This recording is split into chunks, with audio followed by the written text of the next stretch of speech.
All right. Good morning, everybody in the Central Time Zone, and afternoon in the Eastern Time Zone. Thank you for joining us today on this program. Today is the anniversary of the attack on Pearl Harbor, so we decided to tackle the topic of what World War II was like here in the Twin Ports of Duluth-Superior, as well as generally in Great Lakes shipping at the time. So I'll get to the topics here in a second. But if anyone has any questions during the presentation, we'll tackle those at the end. Sometimes in some of my programs, I'll do it in the middle of the program, but I found that that kind of interrupts my thought process. So we'll tackle those at the end. So feel free to add those in the chat as you think of them, and we'll get back to those. So today, where are we going to be talking about? We'll be going through a couple different topics of what happened here during World War II here at Duluth-Superior Harbor. We're going to first go through what had been happening on the Great Lakes leading up to the war. So basically, what the Great Lakes shipping scene looked like in 1939. And then we'll be going into the build up to the war, which would basically surround FDR's Arsenal Democracy speech, fireside chat about building up the armaments in the U.S. To help Great Britain and the other Western allies with their war effort. And then as we get into the start of the war for the U.S., we'll go through the quotas that the Great Lakes shipping industry had to meet for delivering iron ore and the security that took place in case of sabotage. And then we'll tackle the more detailed part of the presentation with what was going on with shipbuilding here in the Twin Ports, what kind of ships that were built. And then at the very end, we'll tackle a very awesome topic with the shipyards, which were women participation in those industrial jobs, with a lot of the men gone fighting in the war, known as the welderettes in the shipyards. So the first thing we'll kind of go through to demonstrate what's going on with Great Lakes shipping in 1939 leading into the war. I have a little video that popped up a few years ago that is a great demonstration of the industry at the time. It was taken in the late 30s, so just before World War II hit. I believe it is the late 30s just because with the Great Depression there was a lot less shipping going on, and in this film you'll see there's a lot going on. For those of you who have slower internet connection, the video might be kind of slow for you as I talk about it. But if you watch this recording later, you'll be able to get a better idea of the film, and you can find the film yourself on YouTube pretty easily. So we'll go ahead and start that.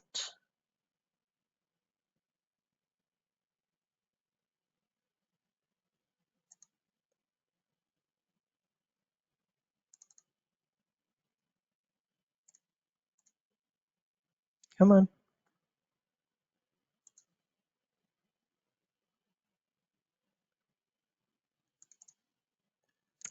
Nope, that is. Of course, that's always how these things go. Every time we do a tech check beforehand, there's always something that seems to work, and then no, it's not working. So we might have to skip the video for the presentation. But so basically, what it was going to show was different scenes of what it was like operating on these freighters at the time, loading iron ore in Duluth, and then taking a trip down through the Soo Locks. Down to one of the lower lake ports where the Hewlett unloaders, the big cranes, would unload those vessels. So I apologize for whatever reason. We're just going to skip over that. Um, and we'll continue on just so I don't interrupt the flow of what I have in my head here. So some things to know about the Great Lakes Fleet at the time. Uh, there are about 308 bulk freighters that were operating on the Great Lakes in the ore industry specifically. So for transporting iron ore from the upper lakes, mostly the Twin Ports and two harbors, Marquette, Escanaba, down to the lower lakes ports. And there were about 35 to 40 crew members on those ships, which is a lot compared to today. Um, these days, we only have about 20 or so on those ships, so it was a lot more manpower was required. And the 308 ore carriers at the time were operated by about 21 American companies. So there are a lot more shipping companies back in the day. These days, we have about 40 to 50 American freighters operating in the ore industry by about four or five companies. And this is a huge difference, too.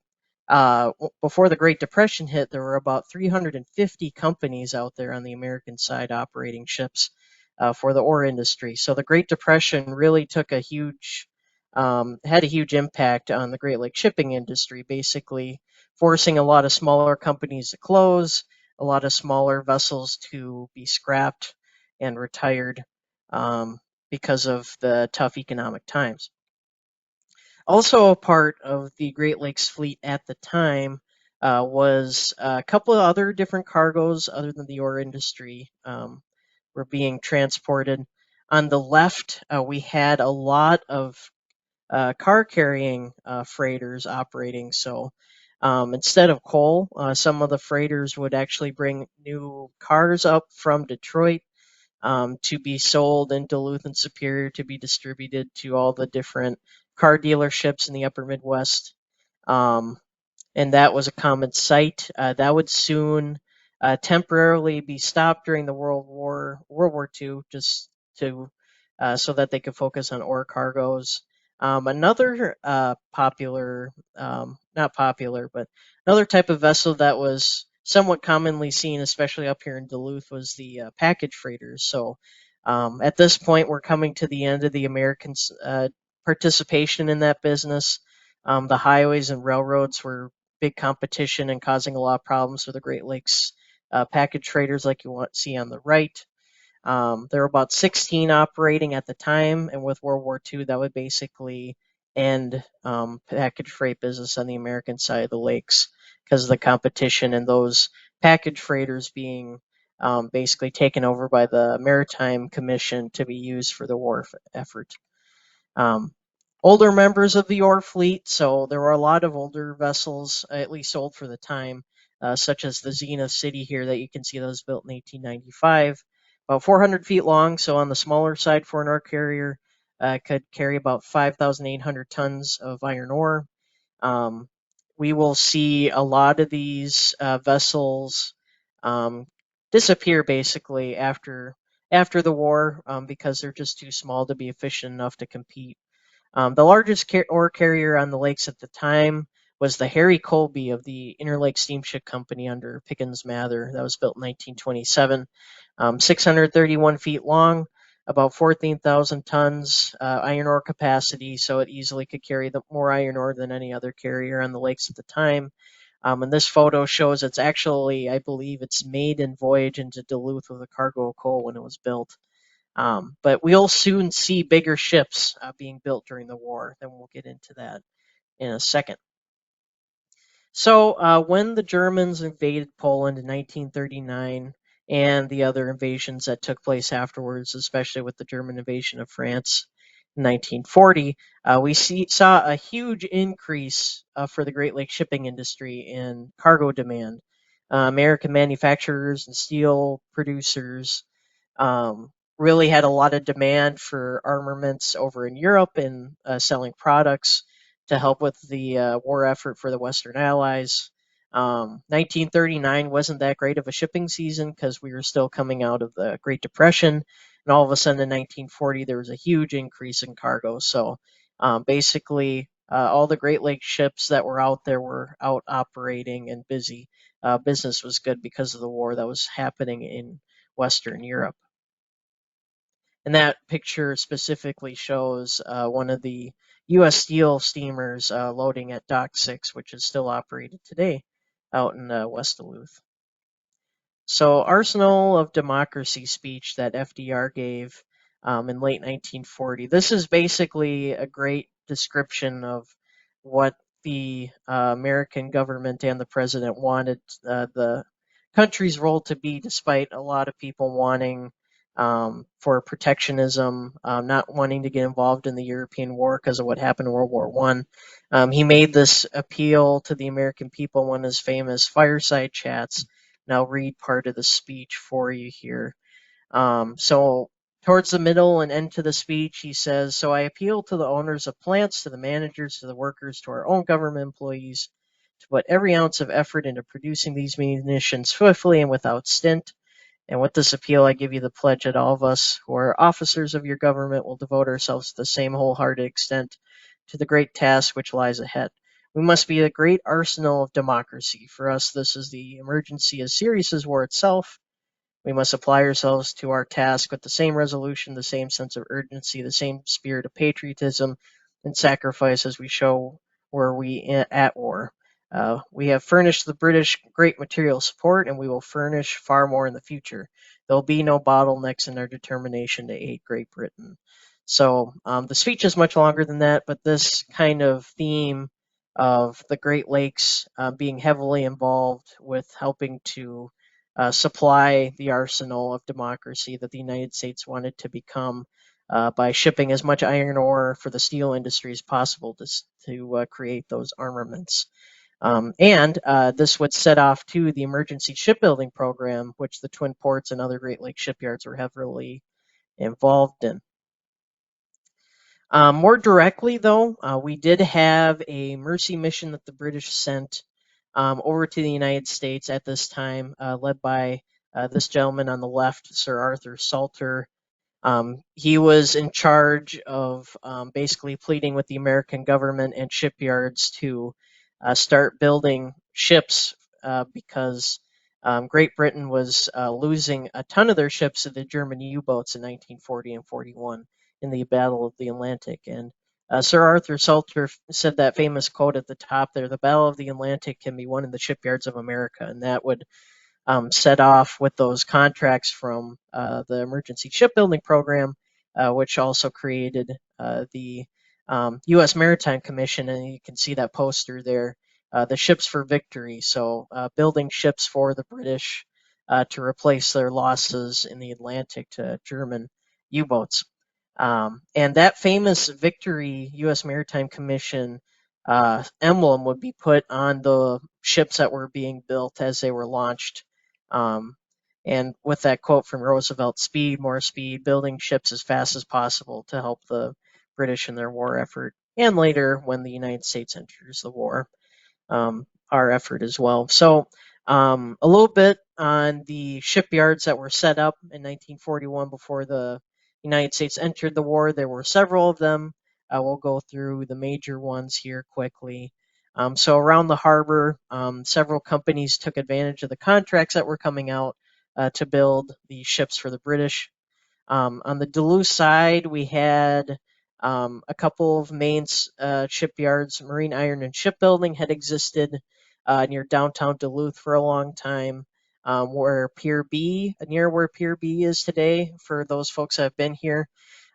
They had been building smaller vessels for government agencies for a long time, and so they easily took on a contract given to them by the Coast Guard, as well as the Zenith Dredge Company, which that picture shows them setting up their shipyard nearby. Zenith Dredge was a dredging company with tugs and dredging equipment, and they decided to take advantage of one of the contracts and enter into the shipbuilding side of business. And then there was also the Barnes Duluth Shipbuilding Company, which was out in the far west end up the St. Louis River in Duluth. They built on the former site of a World War I shipyard, and they were later absorbed by a different company, but they also set up shop there. On the Superior side, which we'll see a lot of examples of ships being built here, Globe Shipbuilding and Walter Butler Shipbuilding. Walter Butler was, I believe, the larger shipyard out of all of those that operated here during the war. They were a construction company based out of St. Paul in the Twin Cities.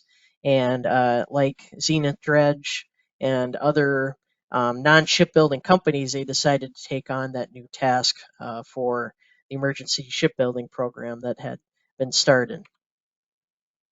So before the U.S. got into the war, both Zenith Dredge and Marine Iron and Shipbuilding were actually given major contracts early on to build these new, what we call the 180s, these newly designed 180-foot buoy tenders for the Coast Guard. So recently, in 1939, so only 2 years earlier, the Coast Guard absorbed the U.S. Lighthouse Service, and as a result, they wanted to take the antiquated fleet of buoy tenders that existed then and replace them with part new ships.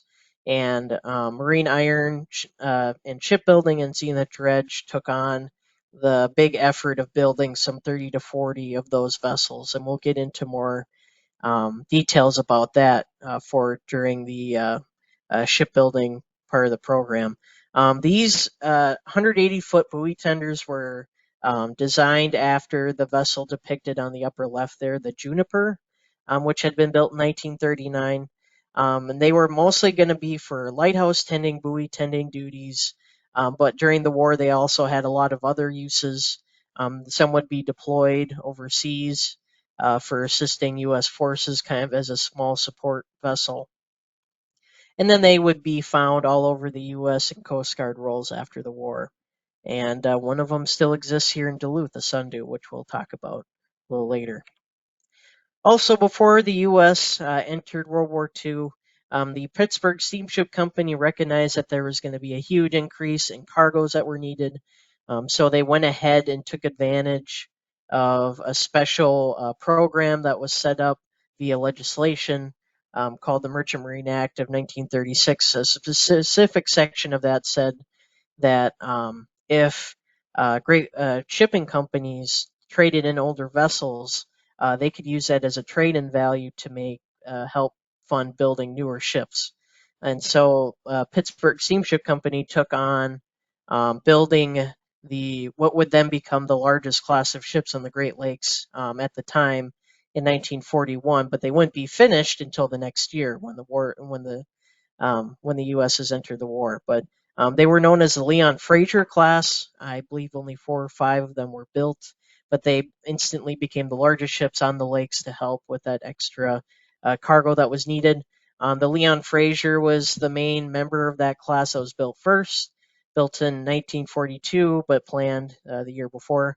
640 feet long with a 17,500 ton capacity, so could carry more cargo than the larger ship that was on the lakes before they were launched. And that ship is still out there today, known as the Alpina, which a lot of folks out there realize. So we still have a lot of connections today to World War II. There are still several vessels out there that had roles that they played during the war, so there'll be little examples of that. But the Alpina is still operating. It is a cement carrier. They converted that in the 90s. They shortened it to 520 feet, but it's still very similar to its original appearance.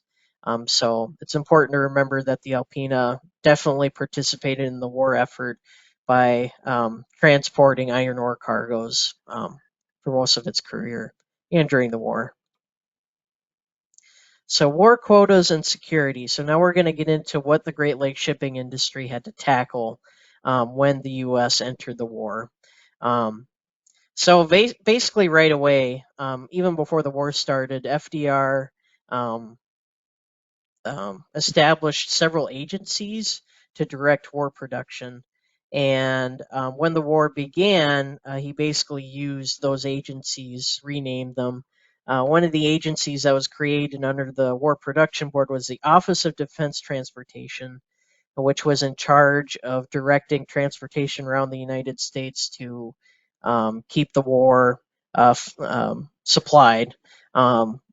And directing those industries and making them most efficient as possible to support the U.S. war effort. So on the left, Joseph B. Eastman, he was the director of the Office of Defense Transportation, and he hired the guy on the right, he's a famous part of Great Lakes shipping history, Alexander T. Wood, who was president of the Lake Carriers Association at the time, by far one of the most knowledgeable maritime experts on the Great Lakes.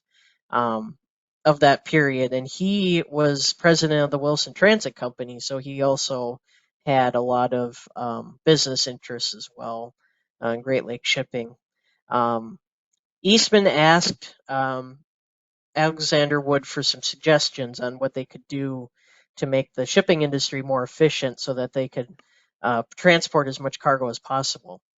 So he had 5 different recommendations. First one being creating a temporary exemption to the Jones Act, which was a piece of legislation that protected American shipping and merchant industry by only allowing American ships to be transporting American cargoes between American ports. He wanted an exception to happen so that Canadian vessels could be hired to load American iron ore to help transport as much iron ore as possible on the Great Lakes.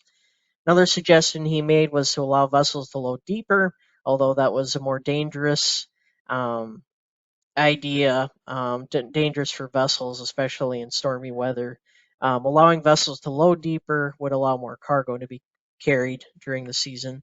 Increased running speeds, so really having the companies out there not caring how much coal they're using, just run as fast as possible to deliver as much cargo as possible.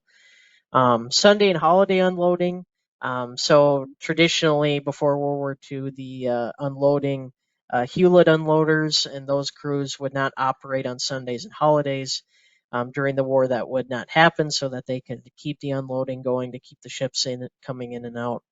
And then the last thing, which was pretty important, was having the Lake Carriers Association control dispatching of ships, no matter what company operated it, to different ports to keep things efficient. So you could have a U.S. Steel steamer load iron ore in Duluth. Typically, they would go to Conneaut or Gary, Indiana, or Conneaut, Ohio. And instead, if those ports were busy, the Lake Carriers Association would then send it to Bethlehem Steel in Buffalo, or many of the other major steel companies to keep the cargoes moving. So basically, there'd be no competition between the companies during the war to focus on the war effort. Another thing that they would do for during the shipping season was to focus only on iron ore and coal. So grain was mostly restricted, just because it wasn't necessarily needed. There were ships carrying grain during the war, but far fewer than um, what there used to be before the war. And then the package freighters would be basically taken over by the U.S. Maritime Commission, and that trade would end. Um, and they would be recreated as war vessels to support the war effort in the Navy. And then the car carriers, all those ships that were focused on carrying cars, would be converted back to bulk freight vessels. But they would return to that trade after the war, just temporarily for the next 4 or 5 years. They would focus on iron ore and coal and some grain cargoes, but mostly being restricted. So for security, during the war, the FBI and other agencies were worried about sabotage. So the Coast Guard auxiliaries were created for security around the United States and the ports, and they would be employed to patrol the harbors, docks, and they actually even rode the freighters for the first season. So 1942, being worried about enemy sabotage, they actually had one Coast Guard auxiliary on every Great Lakes vessel armed to look after the ship and make sure there was no one tampering with anything, trying to sabotage the ship to sink it in the perfect spot for disrupting the cargoes. Um, that program didn't last very long. It only lasted for that shipping season. The Great Lakes crews found the guards to be a nuisance and always in the way.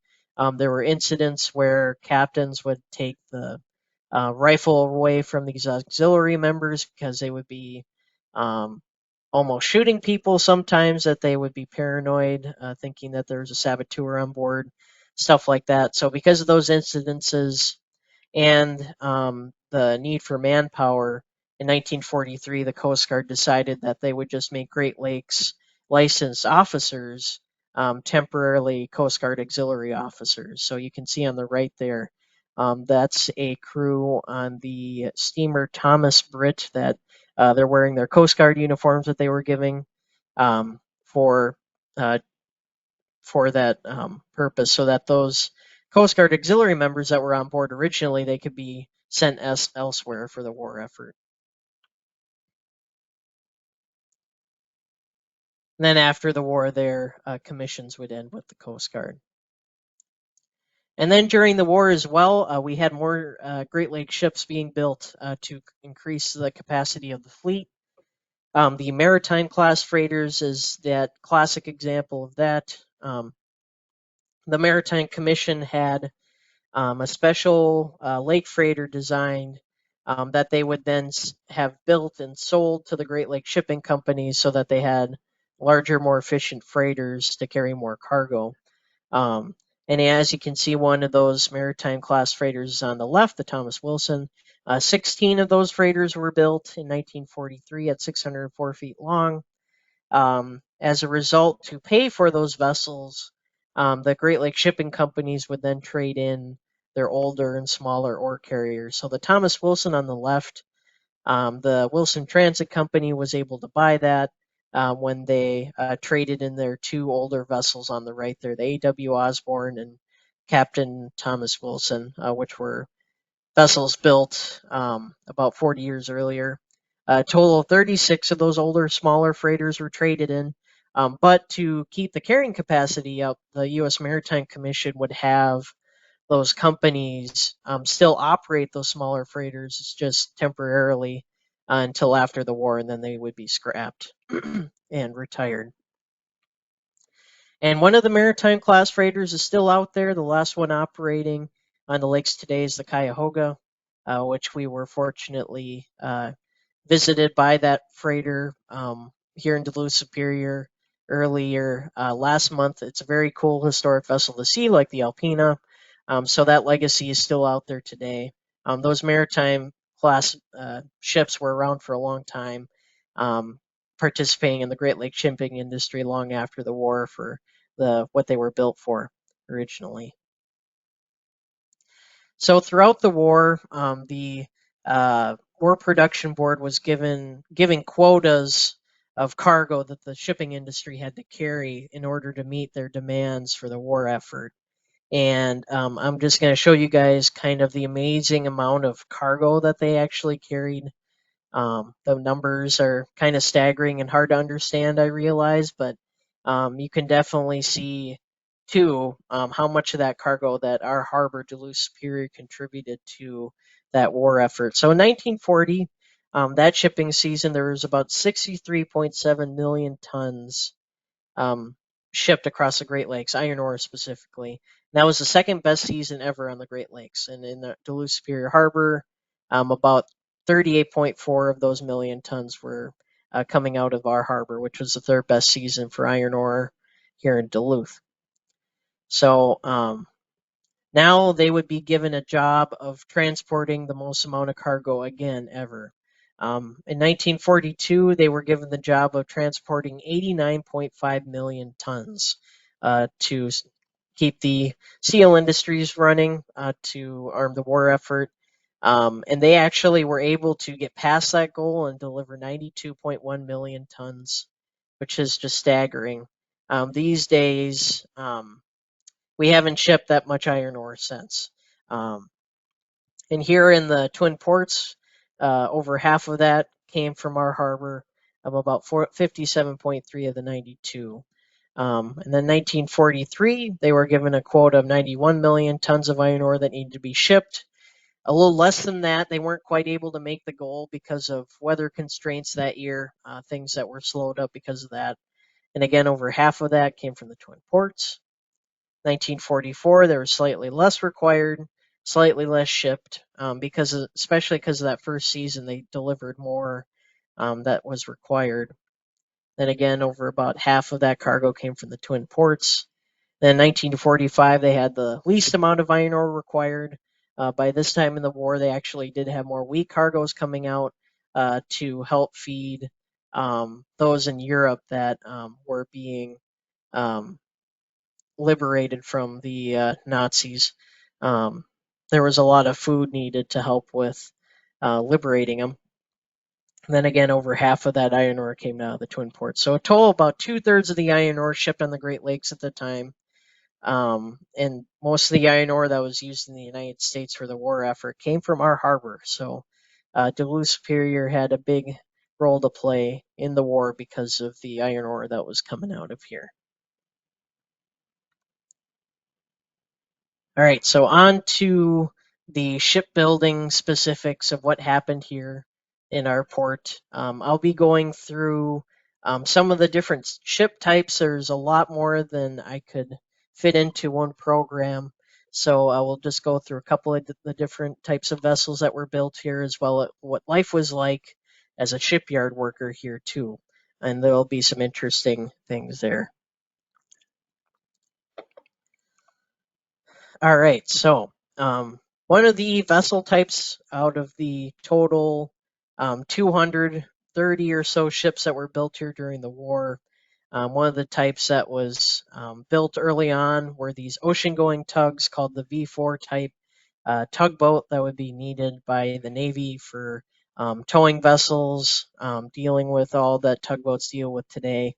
Um, and about 10 of those were built specifically by Globe Shipbuilding in Superior. You can see one of them here, the Point Judith, built in 1943. These are actually the only vessels built in our port that actually saw combat. Specifically, about three of those ocean-going tugs were present at D-Day, so they were participating in the construction of the mulberry harbors off of Normandy. And the mulberry harbors were artificial harbors that the Allies had to build to get more supplies ashore. And the tugs, as you can see on the right-hand side, would be towing in these huge concrete sections called phoenixes to help build the docks off of the beach for those cargo freighters to land supplies. And the whole reason they were building these harbors was because the Allies didn't have a harbor captured um, right away when they invaded, so they had to create their own to get supplies ashore to support the Allied push into Western Europe.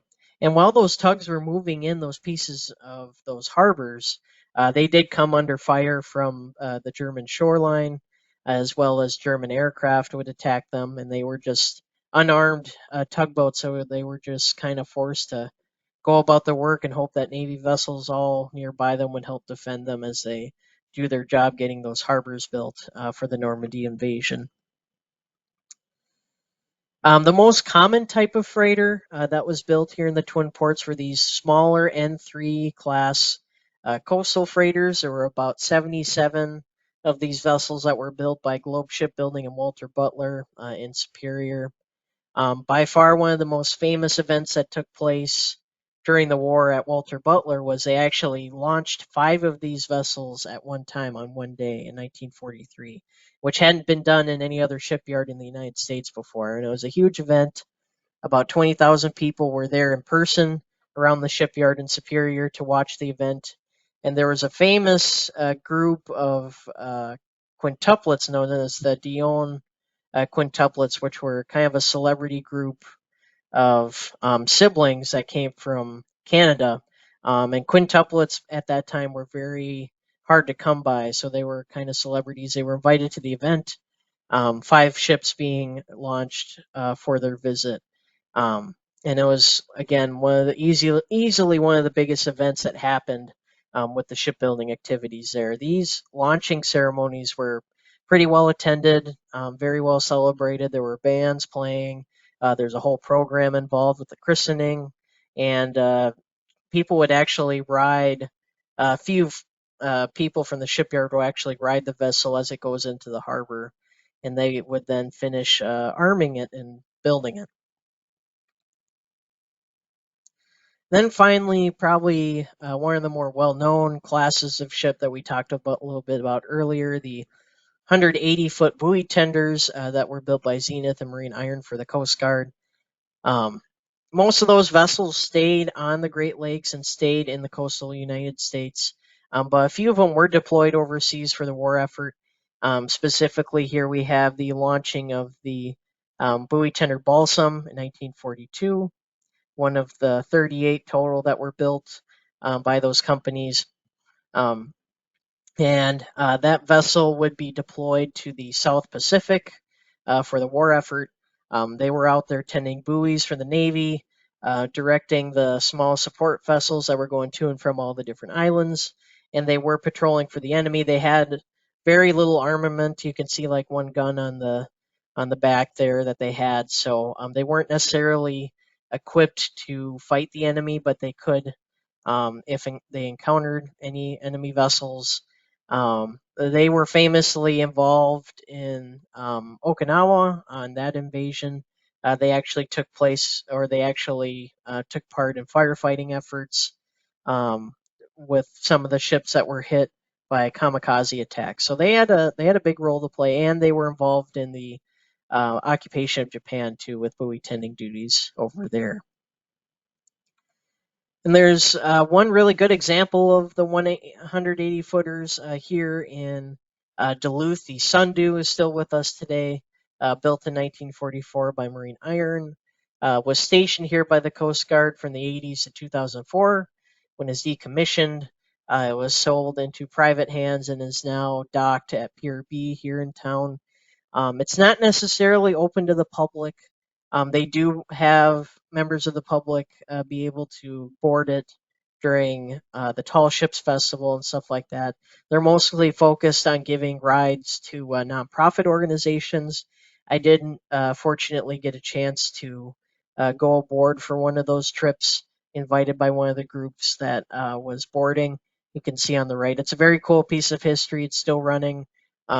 Mostly original to when it was built, obviously modified throughout the years to stay modern for the Coast Guard's use until 2004. And as far as other 180s are still out there, I'm not sure. I'm mostly familiar with the Sundew. I'm guessing there's a few still out there, but the Sundew is probably the best example still surviving. And with that World War II legacy, that you see that every day sitting out at Pier B, kind of a great example of the shipbuilding that took place here during the war. So a little bit going into what life was like as a shipyard worker at the time. I went and visited the Bong Veterans Historical Center in Superior, Wisconsin. They had some great artifacts to look at from the shipbuilding that took place over in Superior. Just a couple of examples you can see there. There is a helmet that was worn by someone at one of the shipyards. They did this really cool painting work on that helmet. There was a ship that was painted on the side. Then on the right, we have a couple of smaller artifacts. Most of the shipyard workers wore a small ID badge that you can see there. And there's a couple of examples of pay stubs, like one from Globe Shipbuilding, and other receipts that came from what the shipyard workers were doing over there. A little bit more about what life was like at these shipyards. To keep morale up, a lot of these shipyards had their own newsletters um, to keep the workers at the shipyards in the know about what everyone else is doing, what's going on with the war. Um, you'll be able to read about the different ships that they've built and where they've gone. So it was a great way to keep the shipyard workers kind of pumped up for their work throughout the war because of how hard they worked. There were also competitions. On the right hand side, you can see all these shipyards were in competition with each other to see who could build the ships the fastest. There were a lot of smaller shipyards across the Great Lakes. One of them you can see there, the Lytham Smith Shipbuilding Company that was in Sturgeon Bay. So Globe and Walter Butler are in competition with them and other shipyards to build as many ships as quickly as possible.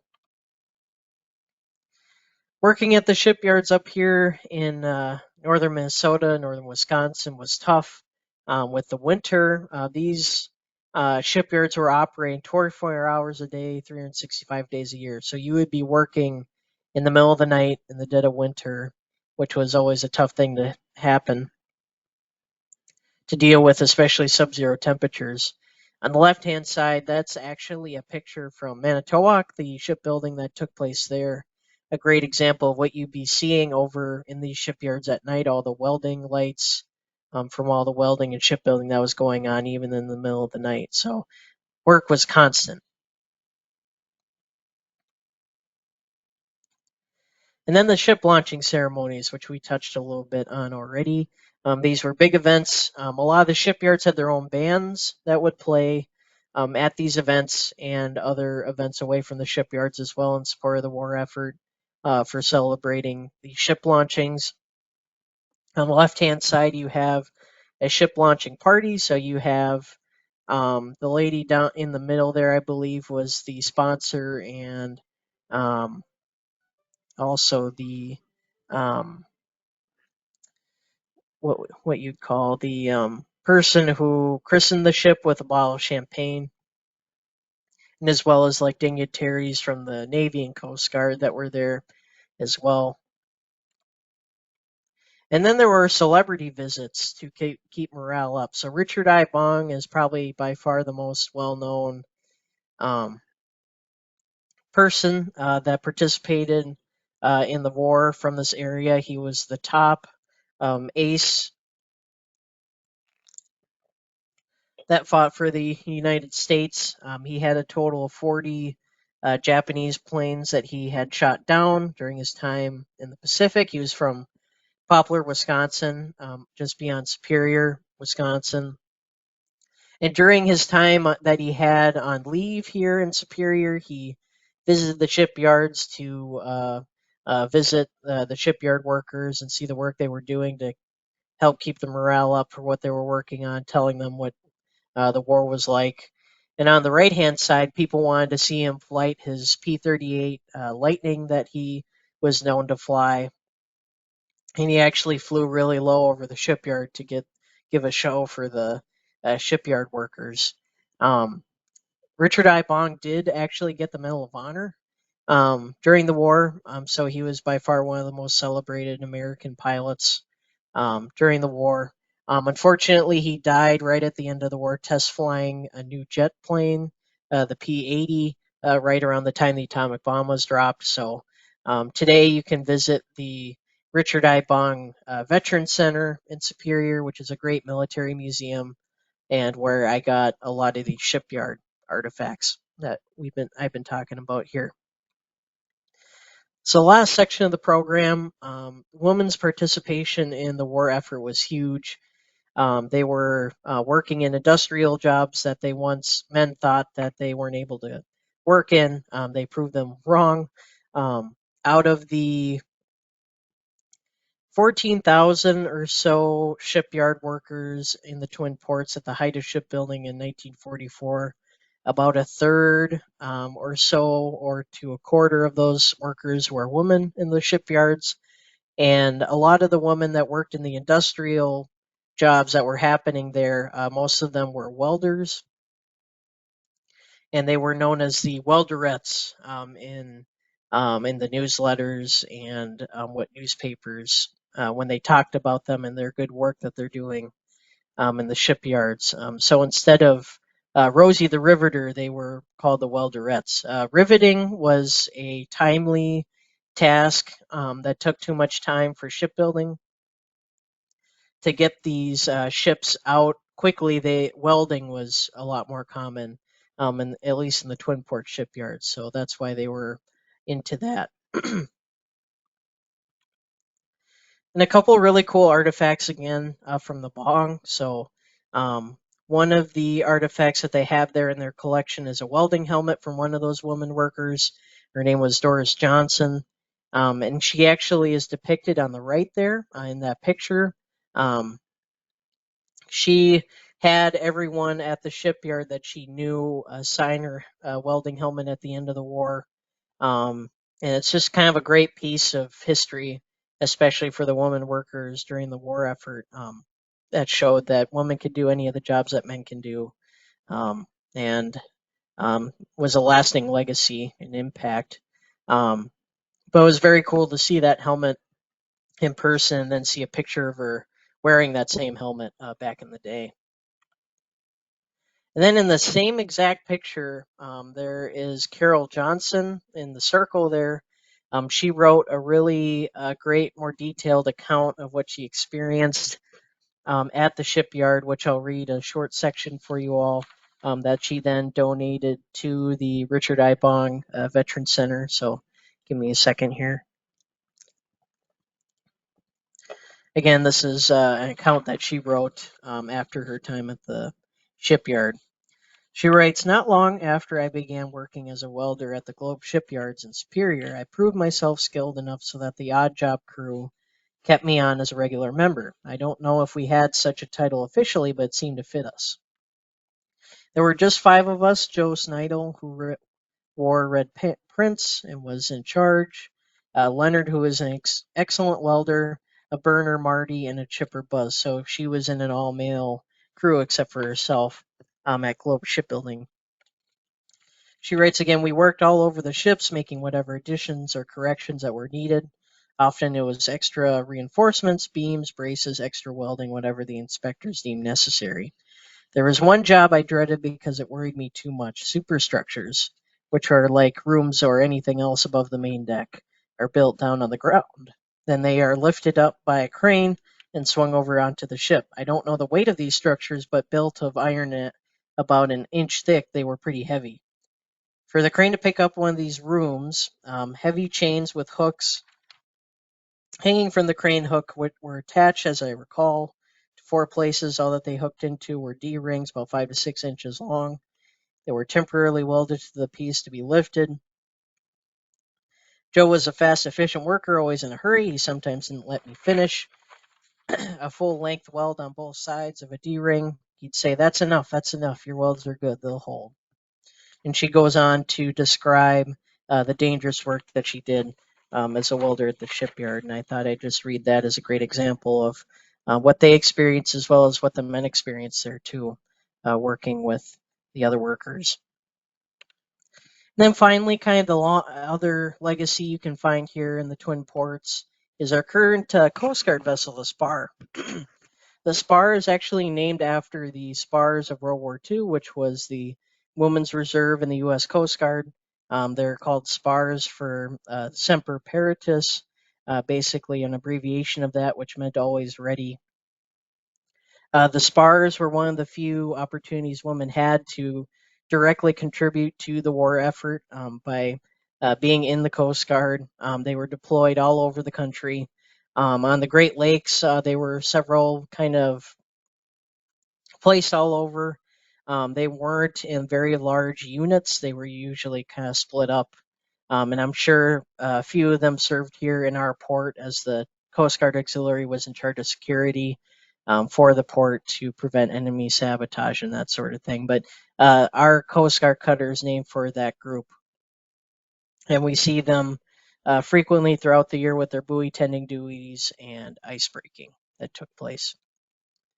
So, in conclusion to everything that we've been talking about today, um, the war effort was huge here in the Twin Ports of Duluth-Superior. A lot of changes happened with the Great Lakes shipping to be able to haul the huge amount of iron ore cargo that needed to be hauled for the war effort, to keep the steel mills running. Those newer ships that were built, like the Leon Fraser, today's Alpina, and the Maritime class. There were also a lot of changes too, with how much what they had to do to get that iron ore to be shipped properly, and then the shipyards here in the Twin Ports made a huge effort with the shipbuilding.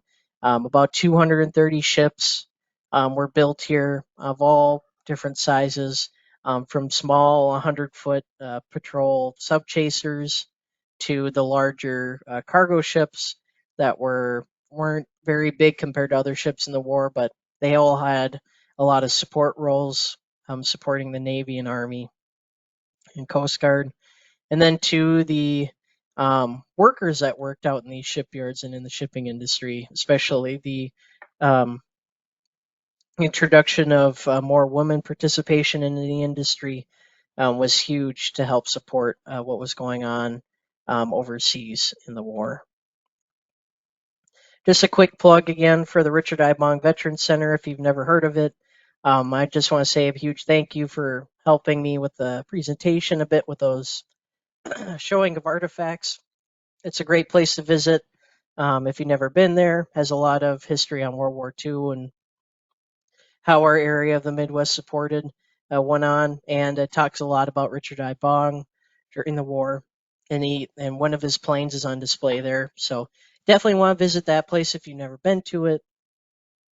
Another really great fellow museum other than our visitor centers. So that kind of concludes the presentation. If anyone has any questions, feel free to ask. I will stop sharing here and let Sarah take over once again. Um,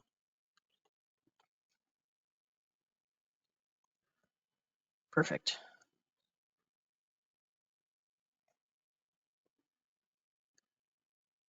All right, thank you very much, Scott. That was really interesting. Before we get to the questions, I just wanted to give people an update on our visitor centers. We did use this a lot more in COVID, but it's always good to know what we're up to. So our visitor center here in Duluth, we are open every day from 10 a.m. until 4:30, except for Wednesdays, closed on Wednesdays. We do have a cell phone tour outdoors and a virtual online tour of the visitor center. The Sioux Locks Visitor Center over in Sault Ste. Marie, Michigan, at the other end of the lake. Their visitor center is closed for the season and until May 1st of next year, but their park is open from 9 a.m. until 6 p.m. They also have online exhibits and information sheets. And I'm just going to do just another reminder of our next program, which will be Thursday, January 4th. Hayes Scriven, who is the current keeper at the Split Rock Lighthouse, will be providing a program about the lighthouse and talking a little bit about its history and present. And he has kind of developed into a photographer up there, so I'm sure he'll include a couple of his photos up there. So if anyone has any questions, now's the time to put them in the chat and we will get those answered for you. Don't see any yet, but a lot of comments about good program. Yeah, thank you for all that came in or came online here to watch the presentation. Those of you who watch it online too. I got a personal message from Elizabeth here asking about women working in the shipyards, which she might have asked that just before I got into that topic. Again, about quarter to a third of all the shipyard workers were women during the war here in the Twin Ports, and I'm sure there was a lot of participation elsewhere in the other shipyards. And for the most part, from what I could tell via federal law, they were supposed to be paid the same as men. Obviously, that probably didn't happen and still isn't quite where it's supposed to be today. But it sounded like a lot of women enjoyed working in those jobs just because it wasn't it was totally new for them to be participating in industrial jobs like that because with men being away for the war. But any other questions out there? Can hang out for a second in case anyone has any. I have one for you, Scott. In your Sure. research, what was the most interesting thing that you learned? Hmm. I think I had a lot of interest in just trying to find if any of the ships built here had been in combat, and I did find out about those ocean-going tugs that were built here that were at Normandy. And it's really interesting, just in general, that we have several vessels around that are still around that participated in the war effort. Um, and like there's the Sundew nearby, the Lake Superior, Lake Jugurtha, and Great Lakes Shipping, Alpena, Cuyahoga. So it's cool that that legacy is still there, 80 to or so more years ago. I see a question that Ron just asked: Were workers exposed to asbestos and lead? I do not know. I'm sure that was the case because asbestos wasn't considered dangerous I believe, until maybe the 60s or 70s. So I'm guessing there was a lot of exposure, but surprisingly enough, um, the besides those facts, shipyards didn't have too many casualties from what I read. They had a lot in those newsletters that they published. They had a lot of safety tips. They were although things had to be built quickly. Um, it appeared there weren't too many shipyard workers that were killed. I'm sure several injured, but um, so it might not have been as dangerous as you might think. That there were a lot of safety measures in place at the time. But as during that time, they did not know how dangerous asbestos and lead was, or at least wouldn't um, give out that information if they did. Any other questions out there?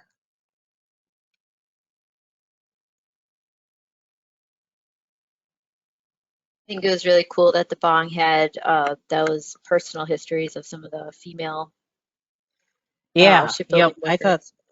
that was by far my favorite thing to find out there, and that Brianna, the curator, she sent me that personal account that Carol wrote, and it's a really long account, but it's just great having that kind of history at your hands to talk about. Um, Something people and their family should be proud of that they have that, um, and it was kind of a great um, just way of visualing what they went through working in those shipyards and what was going on then.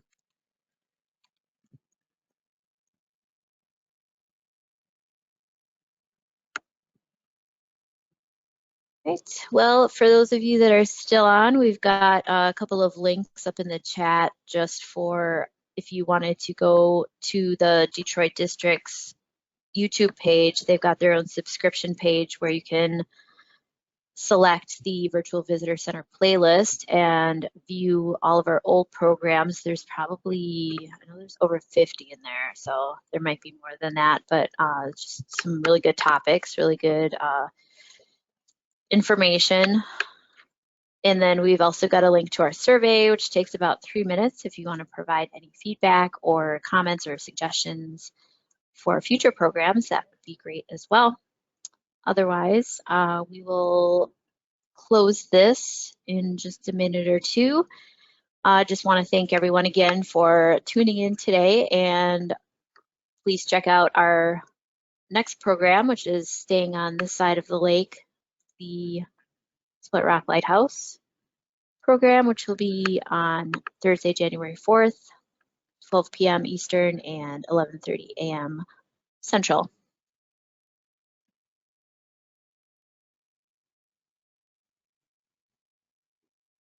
All right, I think we will close for today. Thanks again, everyone, and have a good holiday.